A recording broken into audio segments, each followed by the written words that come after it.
এবার কলকাতা হাইকোর্ট দিল বড় নির্দেশ, বাতিল হওয়া চাকরিপ্রাপ্তদের ভাতা বন্ধ। চলুন জানি বিস্তারিত। Hello everyone, welcome to your law school.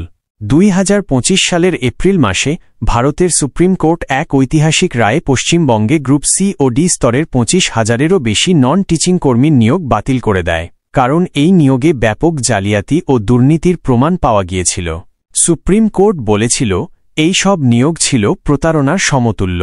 তাই শুধু চাকরি বাতিল নয়, যেসব বেতন বা ভাতা তারা পেয়েছেন তাও ফেরত দিতে হবে, এমনও নির্দেশ দেওয়া হয়েছিল।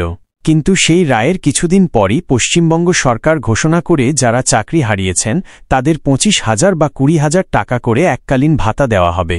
এই সিদ্ধান্তকে চ্যালেঞ্জ করে কলকাতা হাইকোর্টে মামলা হয়। বিচারপতি অমৃতা সিনহা এই ভাতা প্রদানের সিদ্ধান্তে প্রাথমিকভাবে স্থগিতাদেশ দেন, আর এখন সেই আদেশ আরও কঠোর রূপ নিল।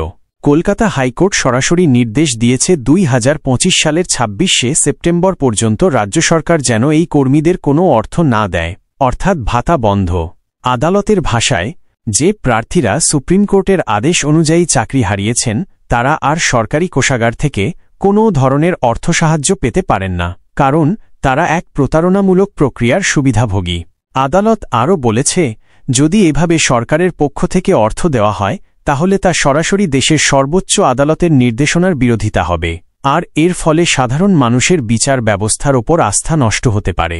সারসংক্ষেপে আমরা যা বুঝলাম, সুপ্রিম কোর্টের আদেশে চাকরি বাতিল হয়েছে। রাজ্য সরকার চাকরি হারানো ব্যক্তিদের ভাতা দিতে চেয়েছিল। হাইকোর্ট বলেছে এটা বেআইনি, সুপ্রিম কোর্টের আদেশ লঙ্ঘন। তাই 26শে সেপ্টেম্বর 2025 পর্যন্ত 1 টাকাও দেওয়া যাবে না। বন্ধুরা, আপনি কি মনে করেন সরকার এই সিদ্ধান্ত নিয়ে ভুল করেছে? নিচে কমেন্ট করে জানান। ভিডিওটি ভালো লাগলে লাইক দিন, বন্ধুদের সঙ্গে শেয়ার করুন এবং ইয়োর ল স্কুল সাবস্ক্রাইব করতে ভুলবেন না, কারণ এখানে আপনি পাবেন আইন ও সমাজের প্রতিটি গুরুত্বপূর্ণ খবর সহজ ও বিশ্লেষণধর্মী